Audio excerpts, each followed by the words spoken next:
Travel is more than just ticking off countries. It's about the people, the culture, the food, the moments. I'm Pippa Hudson, and on Wonder the World, I invite you to join me every week as we explore destinations both near and far, with the help of fellow adventurers who share their unique travel stories. Listen to my podcast wherever you get them. The Money Show on 702. Let's walk the talk. On 92.7 or 106 FM and DSTV channel 856. Ray in for Stephen on The Money Show. Now The Money Show with Stephen Grootes is brought to you by ABSA Corporate and Investment Banking. ABSA is a proud lead sponsor of B20 South Africa 2025. Coming up in your program this evening, Dis-Chem, they've seen a 20% jump in their annual earnings, but their share price today down about 5% at the close. So we'll be finding out more about why that happened. But the results they do look quite impressive, I must admit. Then do you still go to the movies? I'll be talking to the CEO of Ster-Kinekor about this. I'm really looking forward to my conversation with Mark Sardi about this, because I thought that people don't go to the cinema that much because people are very ready to stream a movie. They don't want to pay for it. But it looks like the movie business is doing very well. So maybe it's that big screen, it's the sound and all the rest of it. So we'll be chatting to Mark Sardi about that. Then later on, the Friday File, talking arts and having a look at just one painting that sold for about 31 million rand. I'm not going to tell you which one it is. If you know, you know, but if you don't, you'll find out a little bit later on. Graham Kerner from the Kerner Perspective will be taking a look at the markets with us.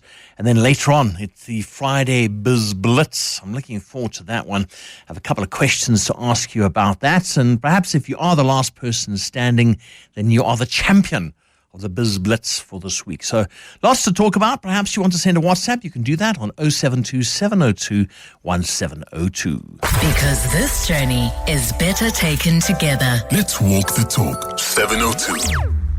Well, Dis-Chem Pharmacies have seen a 20% jump in annual earnings and declared a final dividend of 27.85 cents. These are good results. I think they're quite good results, specifically in a tough economic environment. Their share price, though, at the close today was down about 5%. Well, on the line is CEO at the Dis-Chem Group, Roy Marias. Hi, Roy. Good evening. Good to have you back on The Money Show. Thanks, Ray. Good evening to everyone. What's driving the company's growth? I mean, these aren't bad results.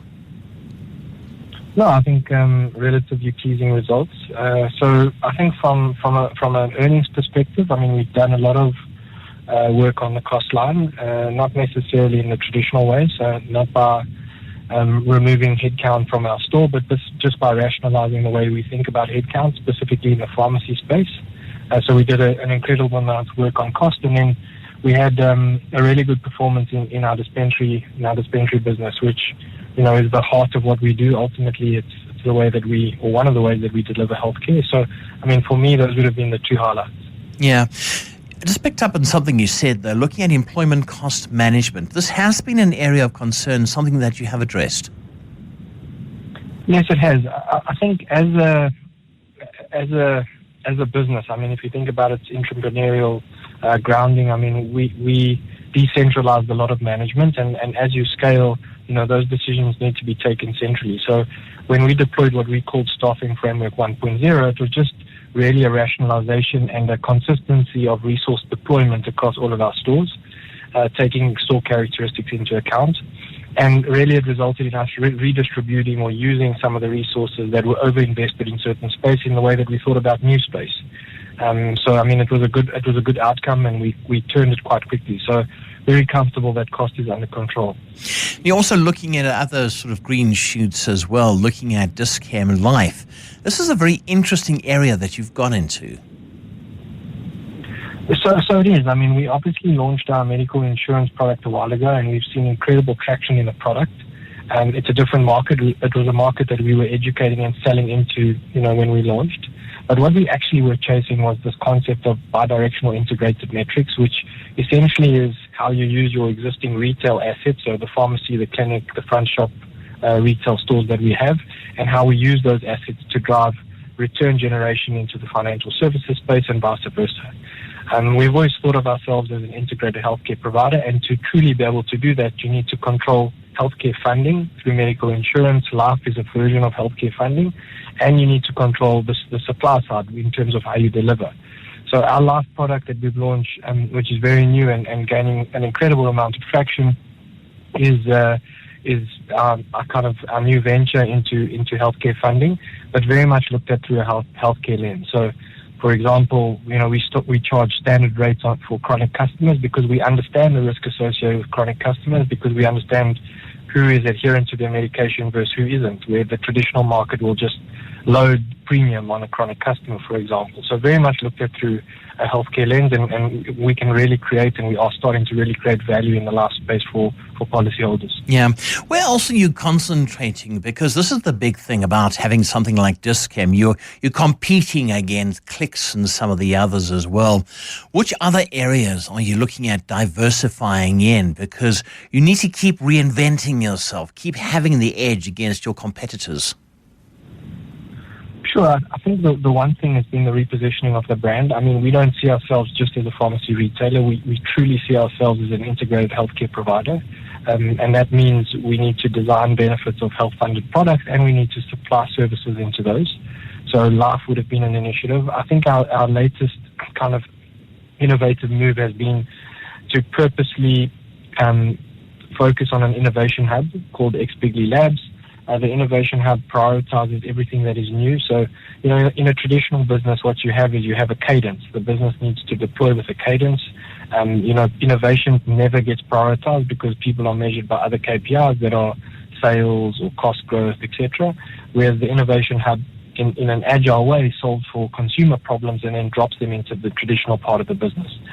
This is very important in a world where omni-channel retailing starts to become more of a focus. So this hybrid between the digital and physical world and how consumers use both on their shopping missions. So that innovation hub has recently been launched, and it's got a different culture, it's in a different place, and it's really just to solve consumer and digital problems. So to your point, you need to keep reinventing yourself, making sure that you kind of leapfrogging what exists in the market. Because ultimately, as you said right up front, consumers are very value conscious. Yeah, no, they certainly are.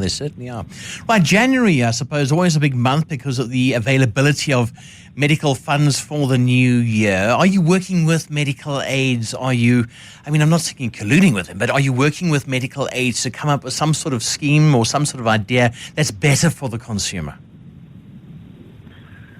So I think the idea that is better for the consumer is really understanding the products that exist in the market. I mean, I think the medical insurance product that I was speaking about, for example, is a very well priced product, and it gives access to what is day-to-day primary healthcare at a very, very low price point. I think the reality is we don't necessarily influence the schemes and how they design products. I mean, we supply into those. I personally have spoken and been quite vocal about the market shares that dominate the way that schemes price.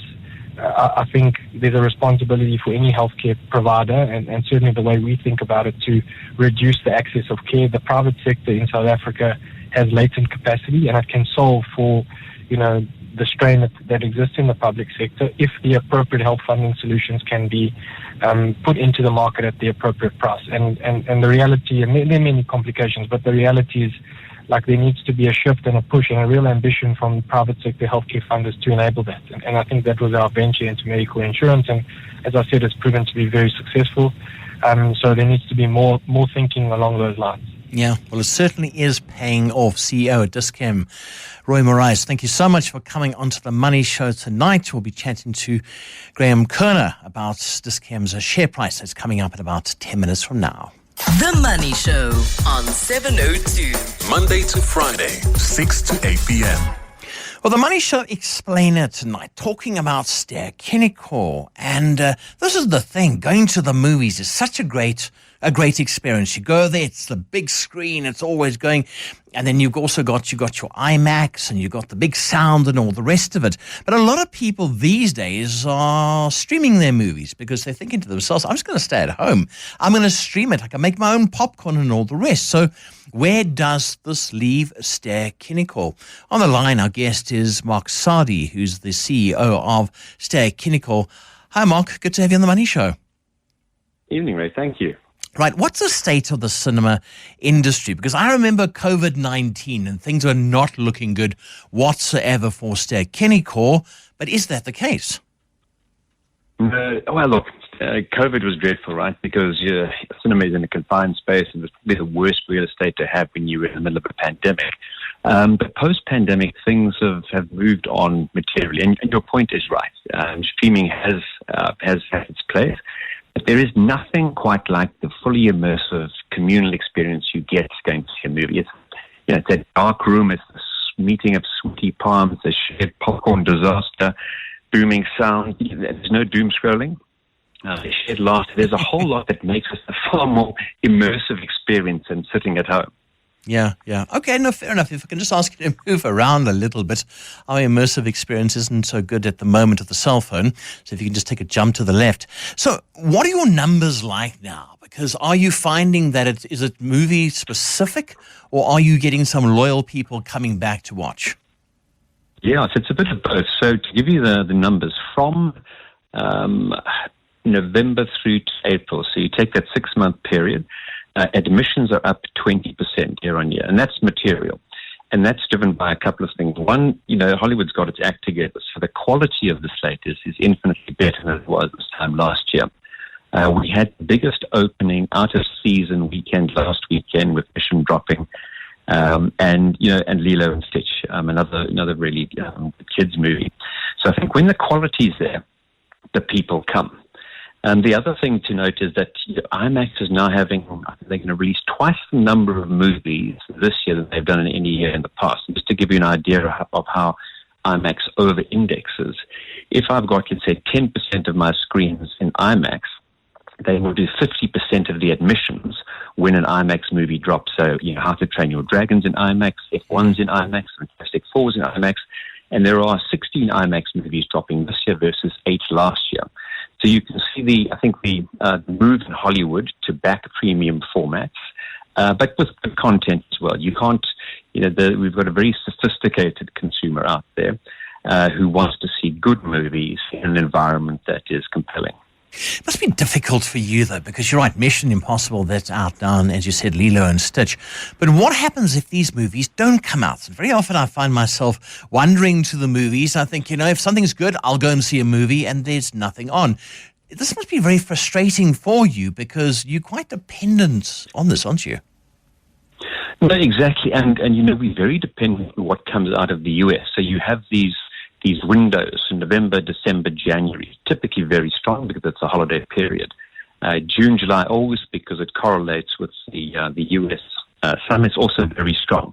You've then got to manage these sort of in-between periods. And, 20 years ago, if you can cast your mind back to a movie called Tsotsi, it was outstanding. I mean, we've got unbelievable acting talent in this country. But the environment for making movies in South Africa has just got prohibitively expensive. And if I look at some of the, we were talking about, the pre-pandemic story. If you look at countries like India, Nigeria, Romania, France, they're doing better than pre-COVID levels, primarily because of local content. So when you've got an environment where the audience supports local content, too, there's a funding environment that gets it to move along. You can manage through those periods, and I think that's the big opportunity, or one of the big opportunities for movies in South Africa more generally. Yeah, that's very interesting. Now, those 50 Rand movies, correct me if I'm wrong, it's 50 Rand movies for those oldies, Back to the Future, yes. Philadelphia, things like that. How are they doing? Are you finding a lot of parents like myself taking their kids to go and see these movies and say, hey, look at this? Has it been a big success? It has. So we started, I think, with 44 sites across the suite. We started with 4 or 5. We thought, let's just test it, right? Because, we weren't entirely sure if the concept was going to work. We now have it at 20 sites. We were going to run it, I think, for 3 months. Now it is an annual program. The challenge is, of course, getting the content, but it's been a runaway success for us. And I think also, takes the sting out of the perception of cinema pricing as well, where you can offer something that provides a bit of nostalgia. It reminds kids what, real acting was like before, artificial intelligence and all the other clever things that we have these days. But it's performed really well. and again provides that unique price point and helps us with occupancies in typically low periods of the week. Monday through Thursday are generally sort of slower periods for any movie house, whereas Friday, Saturday, Sunday it booms. But it's a nice way just to remind people of the primacy and the magnificence of our format. Yeah. Have you been looking at pricing? A lot of people complain, movies are so expensive. They're out of my budget. If I go and buy myself a popcorn and a Coke and Smarties, or that's plus the ticket, that's a whole lot of money. Have you had to carefully have a look at your pricing? We have, and so we've got a number of offers to try and mitigate some of that. So we have a Monday through Thursday offering. It's called the Epic Deal, where you get a Coke, popcorn, and a ticket for $149. The only catch is you've got to sign up to our SK Club, but that's free. The beauty for us then is obviously I can communicate in an effective manner with my customer. I know what you're watching, where you watch it. I can do targeted marketing. So that's one. We've got the Throwback Cinema as well, which is that $50 offering. And then we have a number of partnerships with the likes of Discovery, Edgar's, and our own club, where Discovery, you will get kids go free at certain times of the week. Adults will get a discount on the premium formats. And, it's interesting. Discovery now on a Wednesday, you can redeem, if you've done enough points, whatever it is, you've got to deal 600 to 900 points, whatever it is, a week. You can now redeem that for a popcorn.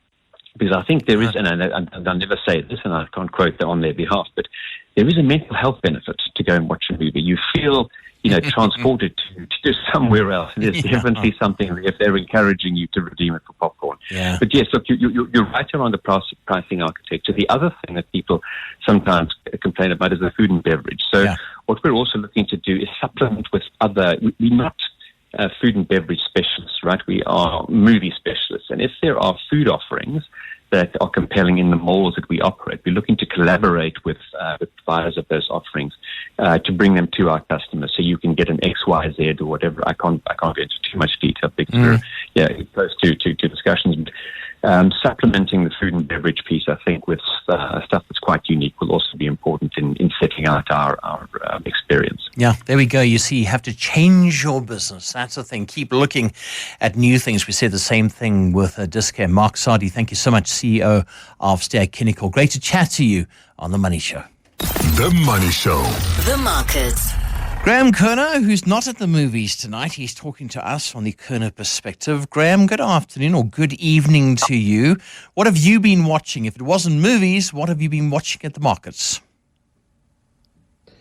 Good evening, Ray. Yeah, I think like everybody, we're just sort of waiting to see what comes out of the White House because that's really it. It's quite sad, but economic policy coming out of the Trump administration is a little bit like a toilet seat. It's up and down, and it's really quite confusing. So I think on balance of arguments, that's what's occupying most people's minds. But I'd say I sense that the South African markets have actually done quite well, as have, for example, European markets. If you look, some of the European indices, the DAX and the IBEX and, the Italian market up around 20% year to date, whereas, some of the US markets, well, on balance, they're probably flat, and some of them, like the Russell, is actually down quite a bit. So, I think, markets like South Africa and parts of Europe looking a hell of a lot better than the US, for example. And I think it's just that dislocation. But it is very frustrating and disconcerting to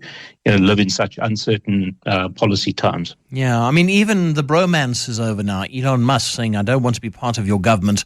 I don't like your spending. I want to get back to building my business empire. At some point, Graham, do you think our markets may become a little bit immune to Trump? So, sort of there he goes again, with his tariffs. We'll just carry on doing what we are doing, or are we in for rough seas at least for the next 12 months?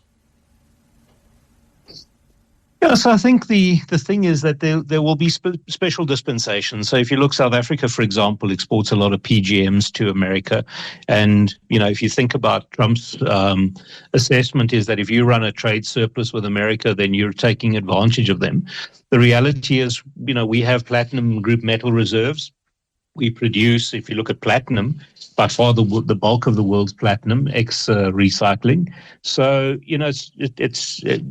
The reality of it is that's a natural order of things. So I think the reality of it is that I think it was the art of the deal negotiation. Let's fire shots across the bow and see what kind of deals we can land. But a lot of people, even the really friendly Canadians have pushed back massively, as have the Europeans, and the Chinese seem to be playing this deck of cards or that hand of cards very, very well. So I think the reality is, if you go to war, figuratively speaking, with the whole world, when some people kick back, you suddenly are on the defensive. So I think, to your point, it is going to be a case of, when the dust settles, it won't be as bad as a lot of people thought. So, yeah, I think in large part, your point is well made, that, we just carry on with it and we do what we do. And, the South African equity market still looks very cheap, for example. So, yeah, I think, we take that as our barometer from a mood point of view and a flows point of view. Yeah. But I think your point is very powerful, that I think we can dislocate. Yeah. Right. What do you think of TACO? This is the thing that's got underneath Donald Trump's fingernails. It's called TACO, stands for Trump Always Chickening Out. And I had to laugh when I saw this, but he didn't laugh. He just went another shade of orange. Yeah, look, I think in some ways it's calling it what it is, and that is the fact that you announce a 50% tariff, and then later in the day you say, well, no, we'll defer that. So I think the Chinese particularly didn't blink, and I think the reality of it is that if you push through, in spite of what the assertion is, the reality is that it is A, it's inflationary, B, it's actually paid by the person who's buying that product. So it has a real world economic impact. And you've seen it, for example, in some of the consumer sentiment numbers, although the University of Michigan numbers earlier today, I think, surprised a little bit on the upside. But it's going to have a real world economic effect on America. And I think that's probably what, together with what happened in the bond market a couple of weeks ago, I think has really got their attention. Yeah. Just quickly, Dis-Chem today, finishing down about 5%, but good results. What happened there? Yeah, so I think a couple of things, Ray. My sense is the 20% claimed headline earnings number was flattered by a property transaction. If you strip that out, I think probably closer to 12% earnings growth. Still a very decent number, but when you're on a forward PE of circa 24 times, unfortunately, the market expects more. So that's the best I can do. I think it was a very, very good result in terms of doing what they could to drive the earnings, but it was probably driven more by the payroll savings.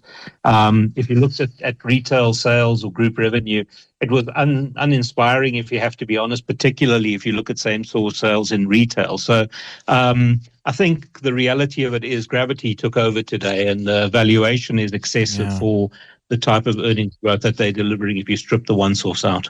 There it is. That's the truth about it. Graham Kerner from the Kerner perspective. Thank you so much. Have a good weekend. Thanks to Graham. Travel is more than just ticking off countries. It's about the people, the culture, the food, the moments. I'm Pippa Hudson, and on Wonder the World, I invite you to join me every week as we explore destinations both near and far, with the help of fellow adventurers who share their unique travel stories. Listen to my podcast wherever you get them. The Money Show. The Friday File. The Friday File. And in the Friday File this evening, the record-breaking sale of Vladimir Tretchikoff's Lady from the Orient is still making news headlines for just 31.1 million rand. That's all. That's what it's gone for. It's been sold for that. And I must admit, thinking about that, you must either have a lot of art in your collection and a lot of money that goes with that, or you're just crazy. But, this is the thing, that Tretchikoff painting has always been so significant. If I think back to my parents growing up, and if they had just bought one of his paintings, we would have been millionaires by now, but that's not the case. Well, joining us to discuss this is Dr Alastair Meredith, art specialist at Strauss Co. Dr Alastair Meredith, hi, good evening. Good to have you on the Money Show. Yeah, good evening. Thanks so much for having me. Right. Just let's talk about this Tretchikoff Lady from the Orient. What makes it so unique? Yeah. Despite the fact, I think if you go into any sort of printing shop, you can probably catch a glimpse of the specific painting. It's that famous. But what makes it that significant? Yes. Well, as you've mentioned, it is an iconic image. I think it's an image that millions of people around the world would recognize. They might not associate the image with Vladimir Tretchikoff, but they certainly would have seen it. The painting was reproduced endlessly. It was a massively successful reproduction all around the world, particularly in Britain. In the early 1960s, it was one of the best-selling prints in Britain, and it made Tretchi an absolute fortune. But to have the real thing in the country and to come face to face with it in the flesh and see the individual brushstrokes on the painting, I think is particularly special. And I think that's maybe one of the many reasons why it hit a record price. Yeah, we don't know who this was, though. This was an anonymous bidder. Am I right? Yes. I mean, we, of course, know who the bidder was. But yes, confidentiality is so important in the secondary market. So, yes, the winning bidder will certainly remain confidential. Yeah. Other Tretchikoff works, I mean, how do they compare? This is quite a unique style. Yeah. Well, I mean, Tretchi really developed a very unique aesthetic. I think one needs to remember that as a young man, as a young professional, he worked in marketing. He was an ad man. He was working mainly in the East. And that kind of linear clarity that you see in his work was all about catching people's attention instantly.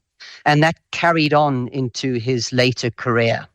So yes, the painting is immediately recognizable, and it has a very particular style. This work, Lady from the Orient, is very smoothly, cleanly painted over the figure's face. Almost a mannequin-style skin, a sort of wonderfully luxurious oriental gown over her shoulders. But the background of the painting is very thickly painted, very dramatically painted, with a lot of sort of expressionist brushstrokes and thick paint. So yeah, quite an unusual style, but it came from his marketing background. Yeah, his marketing background. But now I'm staring at a news headline, and they call it the king of kitsch. Is that fair, or is that just nasty, or I don't know, what are your thoughts? Yeah, I think it's maybe a little unfair. I mean, bearing in mind he's at a major retrospective at our National Gallery. But certainly when he was working, institutions tended to turn their shoulders sort of away from him. He wasn't seen as academically trained. He wasn't the kind of artist that museums and galleries wanted to exhibit. Looking back, that worked perfectly in his favor. He ended up painting popular scenes and exhibiting them in popular spaces. So in most cases, he would have his major shows in department stores, both in South Africa and around the world. He famously had a major show at Harrods in London. And in the lead up to that show, Harrods said they'd give him a small gallery up on the second floor. And he said that would be absolutely ridiculous. He needed the entire ground floor of Harrods. And sure enough, people thronged to the show. Over 200,000 people queued around the block to see his show at Harrods. He was very much the people's painter. Yeah. And yes, I think the fact that he was shunned by museums early on in his career worked in his favor. Yeah, he didn't care. He didn't care whatsoever. No. Do we have any more other Tretchikoffs coming up? Not talking about those type of paintings, but any new essay artists, things that you're looking out for, or perhaps art that you're about to put on auction? Well, we had a major flagship sale in Johannesburg just on Tuesday night, but yes, we open auctions all the time. We have an auction opening early next week. As far as Tretchi goes, we'd like to think that the that this particular story and this remarkable price will bring a few more original works out the woodwork. People contact us all the time saying they've got a Tretchikoff, but in most cases they tend to be reproductions. But yes, since this record price, we've had a few people come forward and send us images of their unique Tretchies, not only in South Africa, but from around the world. So I'd like to think we'll be bringing a few more major works to the market. I will say, however, that this is a painting with few comparisons in Tretchikoff's output. He really did a handful of super famous works from the mid-1940s through to the mid-1950s. The Dying Swan, the famous Chinese Girl or Green Lady, Miss Wong, and then Lady from the Orient. So this is one of his 2 or 3 most famous images. I think after this record price, the reality is that this painting will probably become the most famous South African painting, which I think is interesting to think about, bearing in mind some of the other major important blue chip artists that have dominated the secondary market in South Africa, like Henk Pierneef and Irma Stern and Gerard Sokoto. But I'm sure Tretchie would be delighted. I'm sure he would be. Dr. Alastair Meredith, art specialist at Strauss Co. Thank you so much for your insight on The Money Show. Because this journey is better taken together. Let's walk the talk. 702. Gosh, from art to, difficult things. Time for the Biz Blitz this evening. And you know how this works. You know I'm going to ask you a series of questions. It's as simple as that. If you are the last person standing, well then, you become the champion of this week. You phone up Stephen on Monday and you tell him that I sent you. Simple as that. So, here's the first question. It's difficult. Or perhaps, I don't know, you've been listening to The Money Show this week.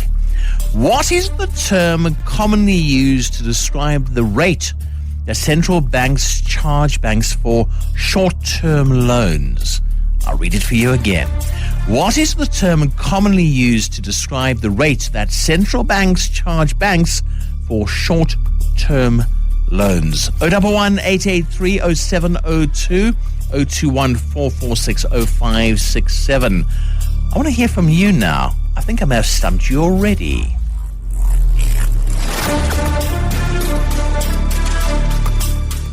The Money Show on 702. Monday to Friday, 6 to 8 p.m. The Biz Blitz now, and I'll be asking you a series of questions. If you get them all right, I suppose, and you're the last person standing, then you are the champion of this week on 702's Money Show. 011-883-0702, 021-446-0567. Those are the numbers to dial. First question tonight. What is the term commonly used to describe the rate that central banks charge banks for short-term loans? Thabo in Cape Town. Hi, good evening. What's the answer? Good evening. It's called the repo rate, the repurchase rate, repo rate. That's it. 10 out of 10. Absolutely. And you know why, Thabo, because you probably got a bond, you see. And that's why this week, 25 basis points. That was the cut. There was one member of the MPC who said, no. I would rather have 50 basis points, but there was just one person. Right, Thabo, my money's on you this evening. Next question. Which popular Mexican street food cuisine also serves as a cheeky... Taco. You were listening earlier, weren't you? Absolutely. There we go. No. I mean, it's a normal food, like a burger. Or pizza in Italy. Yeah, you're right. Trump always chickens out. That's the thing. He didn't like that, but okay. All right, Thabo, this is a difficult one now. Which JSE listed retailer wants to sell its Switzerland business? Ooh. Switzerland. Look, it's a wild guess, but I would think it's Spar. Yes. It certainly is, you know. The JSE listed retailer is planning to sell its Switzerland business. It's Spar. In 2016, Spar acquired a 60% stake in Spar Switzerland for a whole lot of money, about 690 million rand at the time. The Swiss operations encompasses around 300 stores. So there we go. All right, I think what we're going to do, we're going to make it a little bit easier for you. If I said to you, that if you get this one right, I can almost give it to you. Ackermans, Techie Town, Bradlow's, Rochester, an Incredible Connection are controlled by which JSE listed company? In fact, you know what? If you get this one right, I'm going to give it to you. How does that sound? Can you repeat that again? Ackermans, Techie Town, Bradlow's, Rochester, an Incredible Connection are controlled by which JSE listed company? You know, the easiest one of the all answers you always get wrong. And, Come on, you're right there. You are right there. I could almost give you a clue, but Peter's shaking his head at me saying... Please give me a clue. You want a clue? Okay, Peter, can we give him a clue? Okay, if I said to you Christo Visa lost lots of money. Oh, okay. ShopRite. And what's the... No, man, not ShopRite. Yeah. Look, in 5 seconds. In 5 seconds. 5, ShopRite. 4, 3, 2, 1. ShopRite then. Tabo, no, it's not. No, it's not. Okay, here we go. All right. Oh dear, Mandla in Rosebank. The answer is. Hello. Hello, Mandla. What's the answer? I'm going to give it to you again. Ackermans, Techie Town, Bradlow's, Rochester, Incredible Connection are controlled by which JSE listed company? The Jelly Group. No, Mandla. Oh, dear. Okay, we're going to take one more, and if you don't get it tonight, then I've stumped you. Then I've got you. That's what's going to happen. 011-883-0702, 021-446-0567. Let's go to Selma. Hi, Selma. Hi, I'm going to guess Tiger Brands. No, Selma, no. Oh, no. Gee whiz. Okay, we're going to take one more. Ackermans, Techie Town, Bradlow's, Rochester, an Incredible Connection are controlled by which JSE listed company? Think about Steinhoff. There we go, guys. That's just going to help everybody. Dimakatso. Hi, Dimakatso. I think it's Steinhoff. No. It's not Steinhoff. That was my clue to you. Okay, let's have a look now, Peter. I think we're out. I've stumped everybody this evening. If you can give me one more. Producers, just one more. Velapi, you'll be the champion. What is it? What's the company? Steinhoff. No, that was my clue to you. No, I've stumped you all. No winner tonight. Which company am I talking about? Pepkor.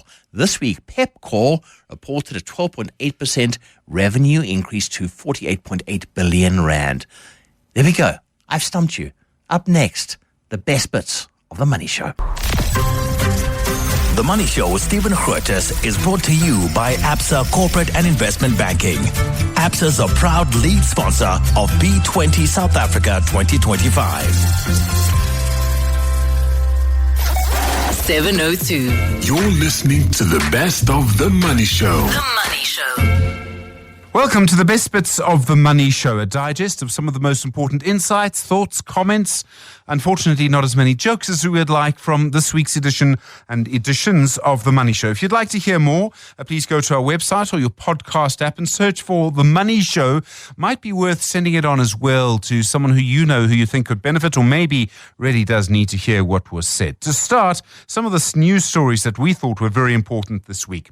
The Reserve Bank Governor, Lesetso Kganyago, and the Central Bank's Monetary Policy Committee cutting the repo rate by 25 basis points, reducing the cost of borrowing and debt, and talking about lowering the inflation target.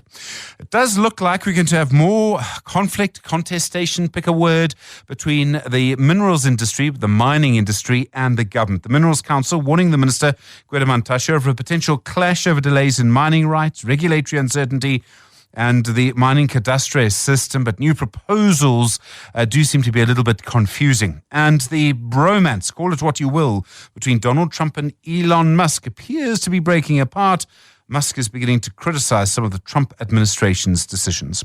Tonight, we bring you a mixture of stories from the world of money from the week that has been. In this week's episode of How I Make My Money, we focus on the business of wellness and fitness with Lisa Raleigh, founder of the Lisa Raleigh Group, speaking about her fitness empire built through programs like Bounty and how she was able to go from literally putting pamphlets under car windscreens to the group that she leads now.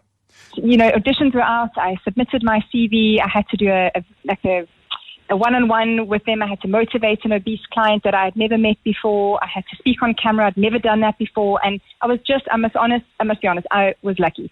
And it was my time and it was my turn. And I got this amazing platform in which to showcase what I was passionate about. And I will forever be grateful to that show because not every single personal trainer, fitness, enthusiast gets the opportunity that I got to be on such a platform. So I embraced it with all of me. And after I'd done the show, which was 12 weeks of vigorous shooting, I almost lost my business at the time because what we signed on the contract and what we actually had to deliver was two very different things. I mean, I was on set all day, all night, weekends. It was intense. And I still had 3 gyms at that stage to run and staff and clients. And it was really intense. It was probably the most stressful yet rewarding time in my career. I just remember being so stretched and it was really tough. Anyway, when I'd finished the show, within weeks of finishing the show, my phone blew up, my emails, my website, of people asking me for the same experience. I lived in Durban at the time, and the entire show was shot there in the North Coast. And people just begging me, please, I want what those Biggest Losers had. I will pay anything. I'll come and live in Durban if I have to for 12 weeks or 6 months. Please change my life. So I actually put together a beautiful weight loss and wellness program, and I developed that into something that I could duplicate. And then I just got a little bit frustrated selling time. And I think that for me was a big lesson. Many years ago, I was like, I am never going to be able to help all the people in the world that I want to help if I'm putting a price on my hours. And so I just started developing online platforms, online tuition, online programs, things that were duplicable, things that could scale, things that people could do around the world and in any room, on any platform. It was just for me, I needed to be in everybody's lounge. I could not just have people come to me and sell every hour of my day. So that whole show gave me that opportunity to be on television, to be seen by lots of people all over, and then to use that platform for further television and further radio and further articles and a life in the media, really, that I was able to take my vision into people's homes. And I will forever be grateful for that opportunity. It's interesting you talk about the reaction to you winning the show, people saying, I'll move to Durban. I mean, gosh, I'm in Cape Town at the moment, and I know some people who just refuse to move to Joburg no matter what happens, despite my best efforts. There's a kind of a desperation. I mean, people are desperate for many things, but part of it is controlling their own bodies and controlling their own lives. Yeah, well, I mean, ultimately, isn't your wealth your health?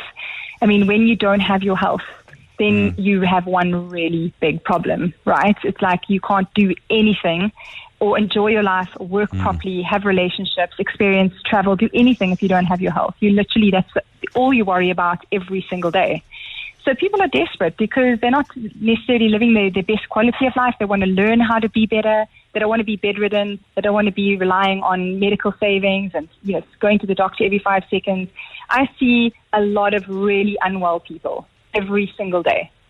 And they are a mirror for me to uphold my lifestyle because they show me every day that if I don't look after myself and put myself first and be selfish to be selfless, and that has been my motto for many years, guys, nothing else matters but your health, because when you don't have it, then you have nothing.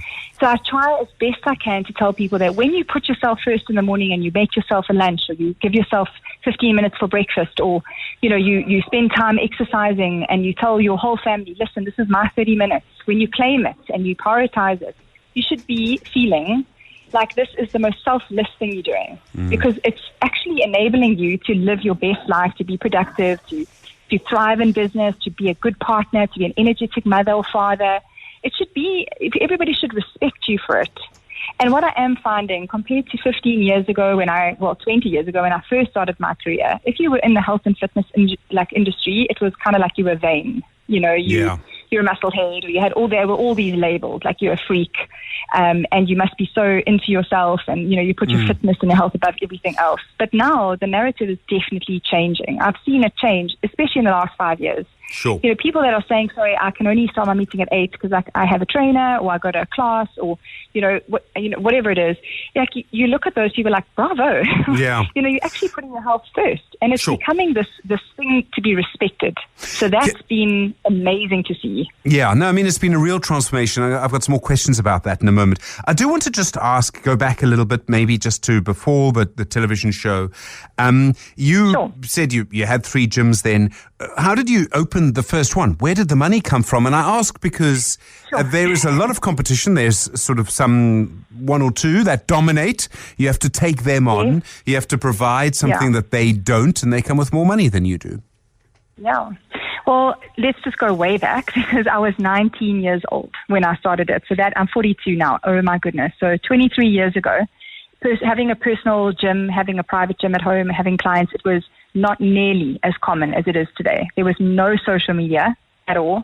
There were no fitfluencers or influencers, and very few little private gyms anyway. So I was like one of the first in KZN. I had gone overseas to Wales, and I had done some experience over there. I'd studied and then went over there as working as a personal trainer. And why Wales? Because my boyfriend at the time, he was a rugby player and played for like a club there. So I went there and I lived there for 2 years, and I got some cool experience, came back and then started a mobile personal training gym. So I didn't have the funds to set up, a R500,000 gym. I couldn't do it. So what I did is I had my little rusty Corsa, I remember it so clearly, and a couple of pieces of home gym equipment that were easy to travel with. So one was actually a rebounder, believe it or not, which is something that I'm known for now. An exercise steps, some weights, some skipping ropes, some dumbbells, some stretchy bands, resistance bands. And I started with my mom's best friend, and then she told a friend, and then I put pamphlets underneath car windscreens. Sure. I had like my little, promise you, I've still got the first flyer that I ever made. It had a tape measure like stuck on it, and then I photostated that. And that's what I did. I just marketed myself, and I got 4 clients, then 8 clients, then 12 clients, and I would drive to their homes, unpack everything, put on music, give them a workout, pack it all back into my car to the next client. And so that happened for about a year until I got a bit frustrated, driving around, traffic, accidents, And so I got my parents' home that I was living with at the time. I was 20, I think, at that stage. I asked them for a room, if I could please have a room, and then I would convert that into my little gym. And they were very happy for me to do it. They were very serious with me, though. I had to pay rent. I had to pay my way from the get-go. I mean, nothing was for free. So and that's a good lesson that they taught me from a young age, to be responsible. And my kind of relationship with money goes way before that, also with my mom and dad. But anyway, so I started like that until it became a little bit too busy. And I had like a waiting list, which was amazing. And it was really just word of mouth. I didn't have money for marketing. There was no social media. So a friend would tell a friend and bring 2 friends. And before I knew it, my little gym was packed. And then I got premises. And when that gym was packed, I got a second space, like further up in Hillcrest area in KZN. And then I had a lot of Muslim clientele. Like I had probably 80% of my clients were female Muslim ladies. And they couldn't be seen by men. Yeah. So what I did is I opened up a women's only facility called Go Figure at the time. And so I had 3 of these gyms that I was running. And I did that for about 5 years. Every day, every night, every weekend, and I had loads of trainers working for me. And then I got this opportunity on The Biggest Loser, and that just catapulted me to another level. It's amazing to... Yeah, I started with just, I think probably 8,000 Rand. I think that's how much I had in my bank account, and that's what I had to buy my home gym equipment. Yeah. It's amazing. I mean, the idea, Lisa, that you were literally putting, leaflets under people's windows. I mean, I love that on people's windscreens and things. And very much involved in it. Post boxes. Can you believe it? Like in my neighborhood post box. I can't imagine that. So one of the things, I mean, this is going to sound like such a strange question, but okay, so you were younger then than you are now. You're still, I'm sure, a lot fitter than I am. But when you spend the day exercising, I mean, Yes. that must be, when I talk to people my age, and I'm not that much older than you, I'm in just the same decade that you are, and someone will say to me, if you had a weekend to yourself, if, my children and my wife are away and I don't have to do anything, what am I going to do? I'm going to exercise. I'm going to get on my bicycle and go, and I know exactly where I'm going to do it. I'm going to go for as far as I can and all the rest. Yes. But when you're exercising 5 days a week, what's that kind of like? I mean, do you ever get a bit sick of it? Do you ever wake up in the morning and think, actually, I can't do it today? Do you actually get to the end of a week and think that was great? Yes. Okay, so let me explain. So when I was a lot younger and when I was doing this private gym situation, the type of exercise that I did was land-based. So I did everything with, weights, functional training with weights, and I did, your normal personal training. Then, you use your cardio equipment. So you use your treadmill and your bike and your stationary equipment. That for me is like a hamster on a wheel. Like I cannot do that kind of training anymore. And then I used to run. I used to run outside a lot and therefore quite injured a lot of the time, like a sore knee while I was going to the physio. So that was the kind of exercise that I was doing for many, many years. In fact, 2 decades. And always nursing an injury, always putting it off. I felt like the only way I could really exercise if I was like trying to train for a race, like a reason, or with my clients in like a class environment or something like that. I really didn't enjoy it because I was always in pain. The exercise that I now do for the last 8 years, which is the only kind of exercise that I do on a daily basis, is something that is pain-free, it's low impact, it's super fun, it's music-based, and it's resistance and cardio in one. So it's like time effective. And that's rebounding. That's exercising on a mini trampoline. I've literally just got off a rebounder now with 50 people in my class. It was epic. Like the energy in the room, everyone's bouncing, everyone's smiling, no one's in pain. I cannot even describe to you how different this type of training is. And for me, I never procrastinate or put it off. And I don't actually spend the day training. I only train 1 hour a day, never more than that, like never. And the rest of the day, I actually shoot content we've got a big subscription service. Sure. So we're shooting content all the time for that platform, for our clients that are global now, to be able to exercise in the comfort of their own homes. And what I've done is I've had a course running for about 5 years. I've trained about 650 instructors now globally. And that instructor course, I handpick trainers that I've found, like in Joburg, because I'm in Joburg at the moment. And those I've handpicked and hand-reared, and they've brought their own beautiful principles as well and their own energy, and we've applied all the Bounty principles. Bounty is the name of my rebounding business. And now I have a ton of instructors. So I don't have to take 5 classes a day, 10 classes a day. I do 1 class in the studio 3 times a week. And the other times I'm shooting content. And they take the classes because I knew that selling time is not the way to be financially free. I cannot do that. And also, you're enabling other people to own their own business, which is awesome. It's a great feeling. That was this week's episode of How I Make My Money, featuring Lisa Raleigh, sharing the story of her journey in the fitness industry. 702. You are listening to The Money Show's best bits. In our personal finance this week, Warren Ingram, financial advisor, co-founder of Galileo Capital, looking at the issue of diversification in investing and particularly the importance of maintaining a balanced portfolio with a mixture of shares, bonds and cash to mitigate risks and achieve long-term financial goals. I think especially when they've gone well for a while, we tend to start feeling rather clever with ourselves and impressed with how we can make so much money by just letting our stock market investments run and run. And it becomes an easy game, this investing thing. These runs in the stock markets can carry on for quite some time, sometimes up to 5 or 6 years. And it can lull us into a sense of false security where we think, we're going to get rich, we're going to get to retire quickly.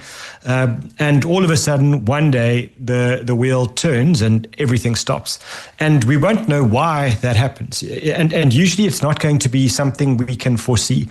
We wouldn't have been able to foresee, for example, the financial crisis that happened in 2008, the drama that actually unfolded. We might have enjoyed the long stock market ride from 2001 to 2007, and maybe we were a bit worried about share prices being expensive and the like. But the dramatic almost stop of the stock market and then the fall off the cliff would have caught most people, if not all of us, by surprise.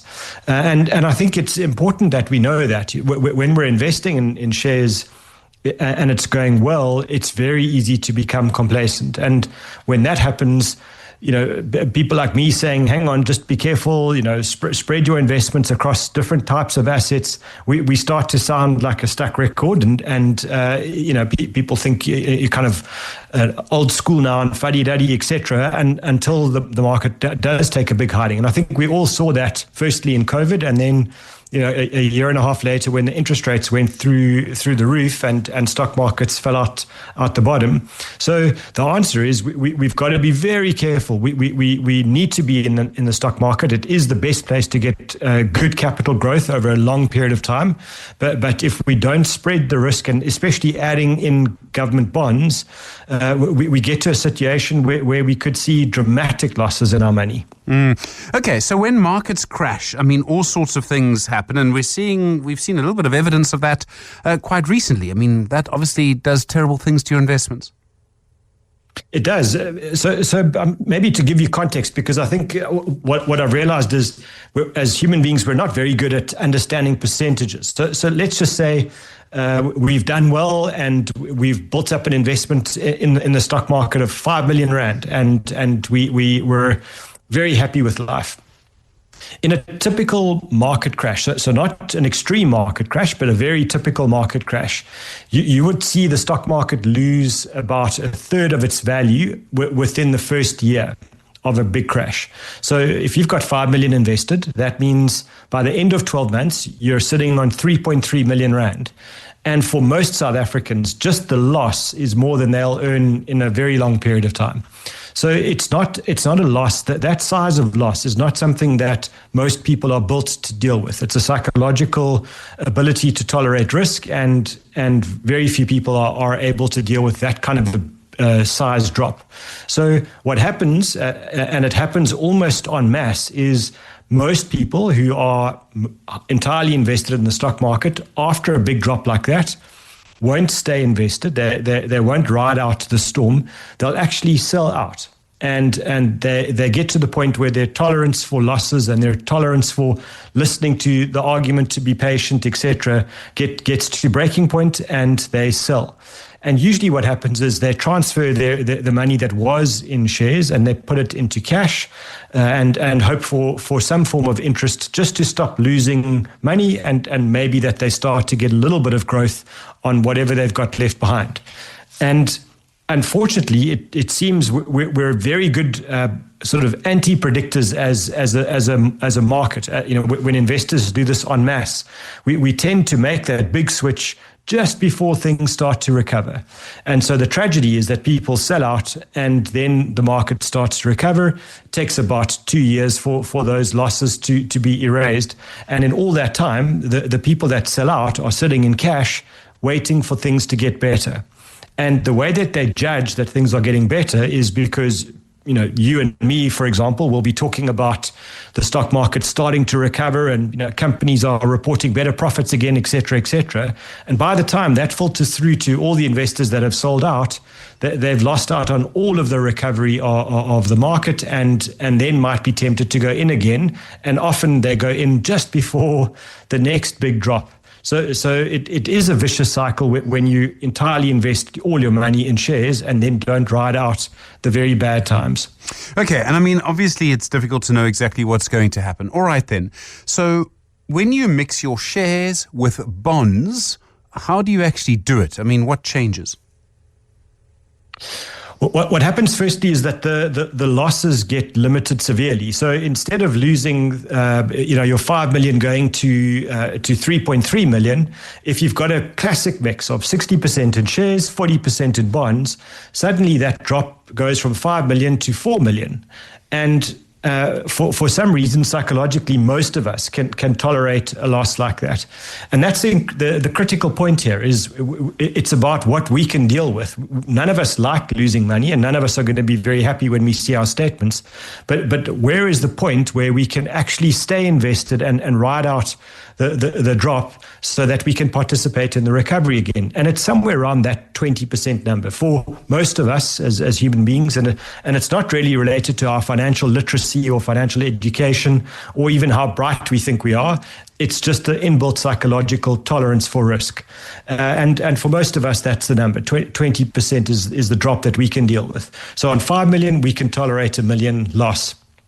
And so that is really why most of the very big retirement funds and big balanced unit trusts will try and aim for that balance of 60% in shares and then the balance in bonds. The risk management can get a bit better, especially when we start to say, why don't we allocate half of the investment overseas as well, and then in a very similar mix, in 60% shares and 40% bonds. And if we do that, what we find is when the markets, especially globally, have a big crash, the losses are a little bit less severe for us in South Africa, because what happens is the rand acts like a really nice shock absorber. So instead of losing 20%, we end up losing somewhere around 10 to 15%. So even our beloved rand actually does have some benefits for us in a situation like this. So that 60-40, Stephen, is very simple. 60% shares, 40% bonds, ride it out, and then your losses get a lot less. Your recovery might take a little longer, but the point is you actually form the ability to stay invested. And that's really the whole key to this whole business is, how long can you stay invested and let your money generate the money babies that we need to get that compound growth? How do we end up with the balance of 60-40? Why does it seem that the classic portfolio is 60% of your money in shares and 40% in bonds? I mean, I presume it's classic for a reason. It is, and it's because it's almost the most... the largest amount we can have in shares. So in an ideal world, if we all operated like robots and we didn't have emotions, we would remain 100% in shares all the time and wouldn't be affected by the drops.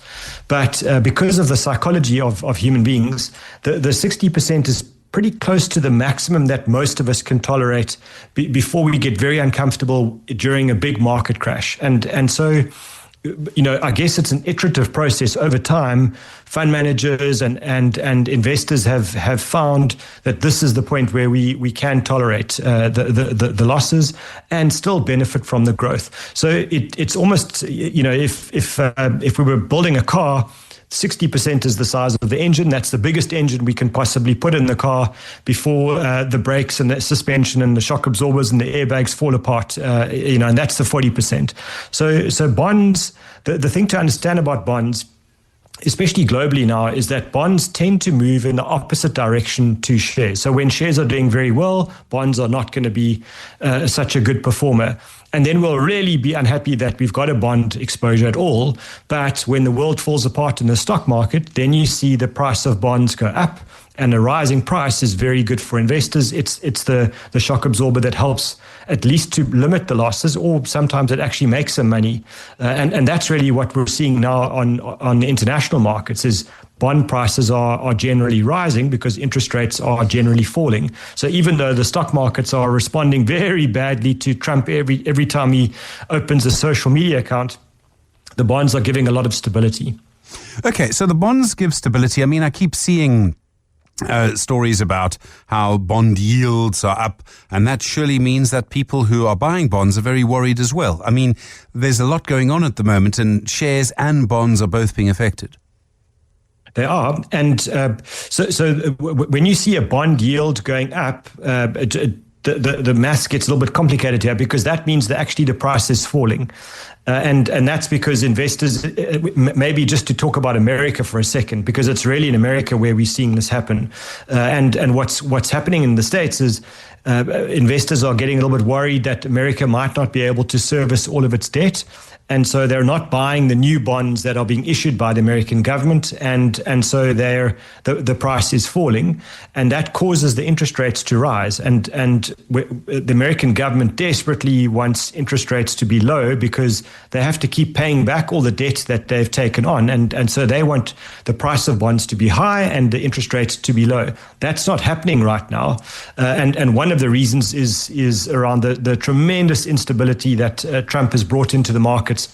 Every time he opens his mouth about 50% tariff on Europe, or he attacks the Reserve Bank governor in America, the Federal Reserve governor, he causes instability, and that's actually really bad for bond prices and counterproductive to their whole strategy. But in general, because you can now earn a nice interest rate on bonds, it has become a very nice diversifier away from the stock markets again, which wasn't the case from 2008 all the way until kind of early 2022, when interest rates were pretty much zero and bonds were a terrible place to invest. That was Warren Ingram's expert advice on diversification and how that serves as a valuable guide to building a resilient investment portfolio and achieving long-term financial success.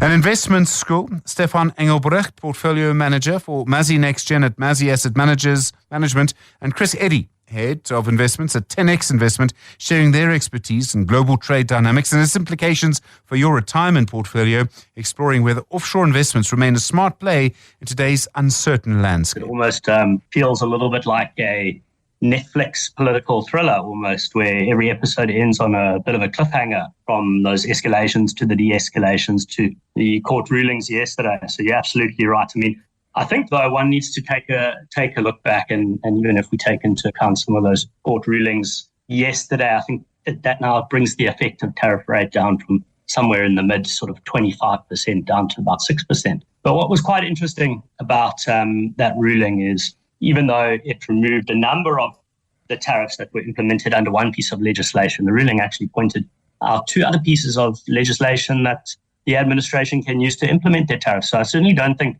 we're quite at the end of this roller coaster.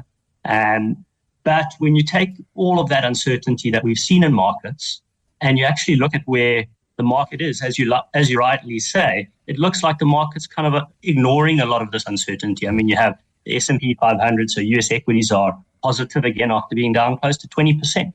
But what that does mean in an environment of much more elevated uncertainty, we are back to the position where we are at the start of the year, which is exceptionally high valuations in the US, sort of in the 90th percentile, with an environment that certainly isn't as positive as we were in there. So there certainly is some need for caution.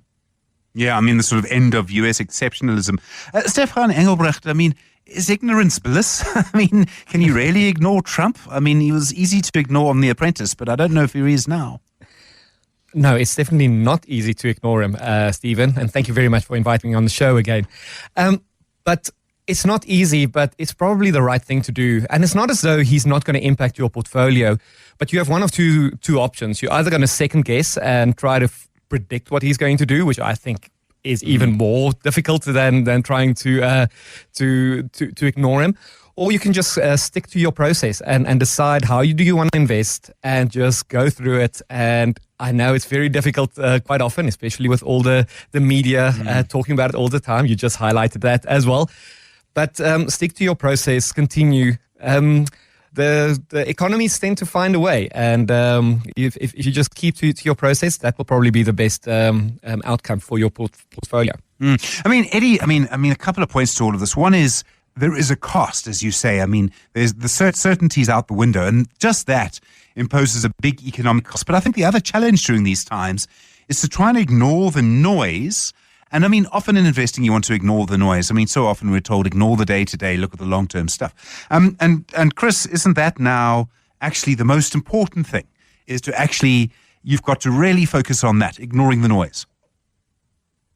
That's completely right, Stephen, and I'll agree with Stefan's comments as well. I mean, so the way we think about it, certainly when it comes to investing for your retirement portfolios, you're not investing for the next 3 months or 6 months or even the next year. You've got a long-term time horizon looking out the next 5, 10, 15, 20, maybe even 40 years.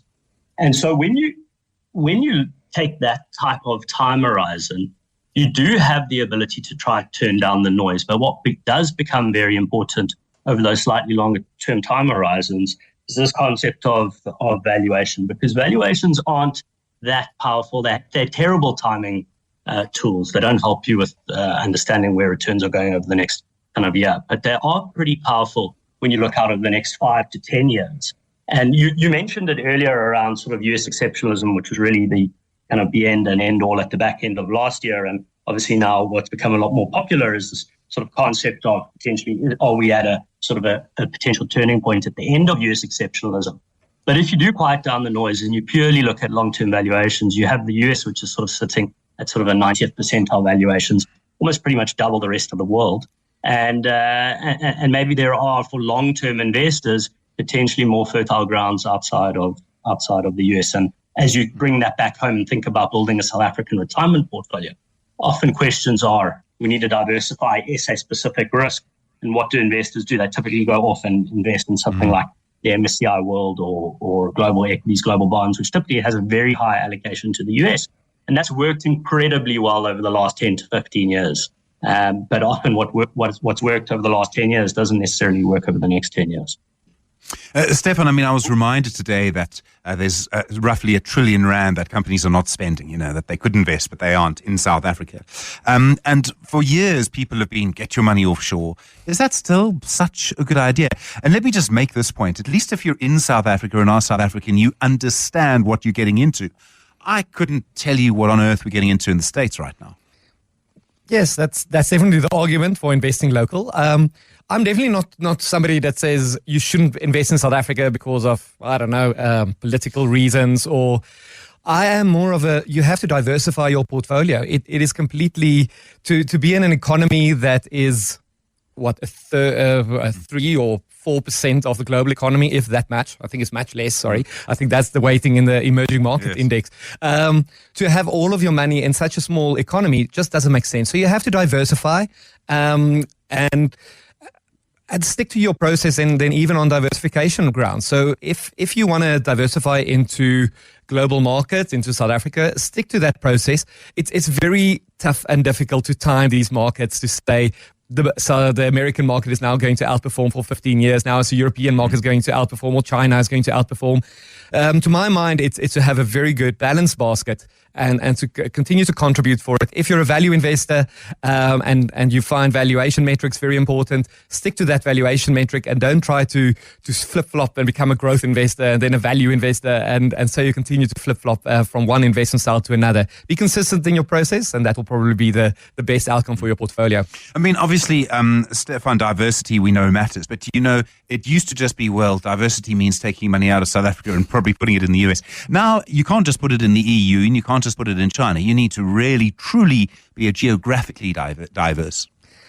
That was always the case. I just think a lot of people got away with it. They forgot about it and they got away with it. And a lot of that was luck. I mean, I think very few people forecasted in 2010 that the US is going to outperform the way it did over the subsequent 15 years. And people have to realize that a lot of the investment environment comes down to just continuously following your process, and sometimes you get significant winners like the US market, and you get draggers laggards like the UK, that's been a terrible laggard, or Europe, South Africa, although the South African market has picked up quite nicely recently. It has been a good performer. But overall, just continue to have a nicely diversified portfolio and try to forget about the noise. Mm-hmm. It's difficult, but do it. Chris, Eddie, I mean, when you look at the sort of South African versus global allocation, I mean, how do you balance that? And yes, there was the rally last year that came off a little bit in South African stocks and stocks that are really exposed to our economy. But, I mean, do you see a big need at this stage to kind of change the allocation? So it's quite interesting. So when you think about building long-term wealth, what matters is your return above inflation. So if inflation's running at 10% and you hit 10%, you're going nowhere in real terms. So really, when you're building your retirement portfolio, you need to evaluate that relative to inflation. And a symptom of some of the challenges that we have in South Africa, certainly around some of the risks in terms of our fiscal trajectory, is that we have exceptionally high real rates here. You can invest in South African inflation-linked bonds and almost secure inflation plus 5% over the next 5 to 10, 15 years. And if you think about that, over the really long term, looking back over the last 100 years, South African equities have given you about inflation plus 6.5%. So we're sitting today in an environment where something that is typically quite a defensive asset class and over the very long term has given you sort of inflation plus 1.5% is offering you inflation plus 5% because of the specific dynamics in South Africa now. So there certainly is some great opportunities in the local market, but I agree with Stefan here in terms of stressing the point around ensuring that you are well diversified, not only across asset classes, but across geographies, because I think in terms of like a global markets, it's about 30 basis points that South Africa makes up when you include developed markets. So we really are a small drop in the ocean. And you know what, there are very real risks from a South African perspective. So it is important to diversify globally. But having said that, there are still great opportunities, and sort of South African bonds, South African inflation-linked bonds are a great example of that. When you bring it back to the goal that you're looking to achieve, which is for us, when we think about saving for retirement, it's trying to hit a hurdle of about inflation plus 5 to 6. We're speaking to Chris Eddy, Head of Investments at 10X Investments, and Stefan Engelbrecht, Portfolio Manager for Mazi NextGen at Mazi Asset Management. Short recess for Investment School. Back in a moment. The Money Show. Investment School. 8 minutes to 8 the time. You're with The Money Show. We, of course, talking about how you manage investments during these very troubled trade times. Chris Eddy, Head of Investments at 10X Investments. Stefan Engelbrecht, Portfolio Manager for Mazi NextGen at Mazi Asset Management.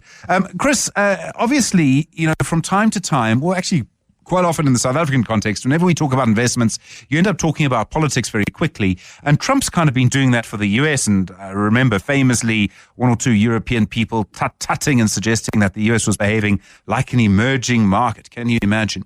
But obviously you need to think about beyond the politics and a sort of diversification beyond politics in some ways. So 10X, what kind of approach do you use? So for us, we think that certainly over the long-term time horizon, investing in the right asset classes and picking the right markets in aggregate is the best way to deliver long-term real returns. So we focus all of our time there. There's some people that are very good at stock picking, but we don't necessarily see that much value to long-term investors through that process. So we typically would build a portfolio today that maximizes the probability of hitting those real returns kind of in the region of sort of 5 to 6% out over the next 5 to 10 years with the lowest risk possible. That's how we think about it. Now, what's quite interesting when you touched on people sort of really bringing up this idea of the US potentially being a sort of an emerging market. And I think what was really interesting during some of the sort of the peak market stress that we saw in early April was it's the first time that you've really seen the US dollar, US equities and US bonds all sell off at the same time. And that's something that we typically are quite used to in an emerging market like South Africa. Whenever there's sort of political risk in South Africa and foreigners dump our assets, we see bond yields rally, the equity market rolls over and the rand depreciates. And that dynamic really started posing the question to a lot of people. You've seen the US has been a major beneficiary of capital flows over the last 15 years, given its outperformance. I think post the GFC, the US made up roughly 50% of global equity markets. It now makes up something like 70% of global equity markets. And the question I think many investors need to ask themselves is if the new Trump administration is really sort of closed for business from a trade perspective, will incremental dollars continue to be reinvested inside of the US if they're really shutting their doors? And what's quite interesting, I mentioned earlier that despite all of the volatility and the noise, the S&P 500 is flat for the year and recovered all of those losses. But if you're a European investor investing in US equities, you're still down 10% because the dollar has quite materially depreciated from its highs at the start of the year. And if you stand back and again kind of look at it from a long-term valuation perspective, not only are you in an environment where US equities are sort of in the 90th percentile, and whenever they've been at these sort of valuation levels, they really have not delivered positive real returns over the next 5 or 10 years. But not only that, you also have the dollar, which is exceptionally expensive. So as we think about diversification, and this is very much from a risk management perspective, we are not only downweighting our exposure to US equities, but we are also diversifying away into other developed markets, sort of currency exposures. You can think of things like the euro or the yen. And that certainly isn't to say we're all out of the US. It is ensuring the right balance of diversification so that you can help investors ride out the bumpy ride. Because there's one thing about staying invested for the longer term, and we know that that is key to building long-term wealth. But if you kind of panic over the short term and you disinvest when markets are down because there's a lot of volatility in your journey, that is one surefire way to not reach your end investment goal, because sort of panicking and selling out during periods of volatility is the one way to really create losses and not reach your investment goal. That was this week's Investment School. Stefan Engelbrecht and Chris Eddy providing some expert analysis. The Money Show with Stephen Grootes is brought to you by Absa Corporate and Investment Banking. Absa is a proud lead sponsor of B20 South Africa 2025.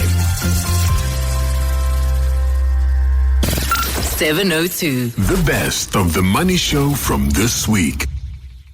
This week on our business book review, Ian Mann, Managing Director at Gateways Business Consultants, exploring Joseph Stiglitz's book, The Road to Freedom, Economics and the Good Society, arguing unregulated markets can lead to inequality and reduced freedom, and challenging the idea that free markets alone guarantee true freedom. He opens the book with a very interesting thought experiment. He says the thought experiment is actually developed by the philosopher John Rawls. But he says, if you didn't know what you'd be born into in a country, you didn't know whether you'd be rich, you didn't know whether you'd be poor, you didn't know whether you'd be sick, you didn't know whether you'd be part of the majority or part of the minority, what sort of society would you want to live in that would ensure that irrespective of what you were in terms of status, you'd be able to live a free and a full life? And I think that's the starting point of this whole discussion. His book has a look at what sort of economic systems we've gone through. A large part of the book is simply talking about the background to this, and he goes back as far as feudalism in the Middle Ages. And feudalism we know of most popularly from Europe, but was also in China and Japan and a lot of other countries as well. So what happened was the king owned everything, and he appointed lords whom he gave large estates to. And the lords gave them to vassals in exchange for their loyalty and for being soldiers. And then the vassals below them had peasants who worked the land and gave the lord money, large amounts of their money, to allow them to live on the land. So in an environment like that, which is very rigid and hierarchical, all the power was really in the hands of the nobility, and there was low economic growth and slow social progress. If you were a peasant, you never ever got up to being a lord or even a vassal. And probably communism was a response directly to that. And what the communists proposed was, and what they tried to develop, was a society that would give people security and also equality, material equality. They failed. They had low economic growth, there was no freedom, and the concentration of power, which simply replaced the wealthy people who was now the party. The result of that was inefficiency, lack of incentive, lower productivity, and very slow economic growth. And then capitalism comes in. Now, capitalism historically has generated more wealth than any other form of economics. The GDP is high, the tech innovations significantly better, there's improved standards of living, and all of this, I suppose if you wanted to pick up the background to the type of economics that he's repulsed by, it's probably started off with a phrase that everybody remembers from Adam Smith. Adam Smith, the economist, said that there's an invisible hand and that the baker bakes good bread at a good price, not because he's altruistic, but because if he does that, he's going to get rich and the people around him will have access to bread at a good price. Then along comes Milton Friedman, this is in the 60s, and he was he believed that in markets, essentially, he said markets will fix everything. Communism had no free markets. He says capitalism has got to have free markets, have minimal government intervention.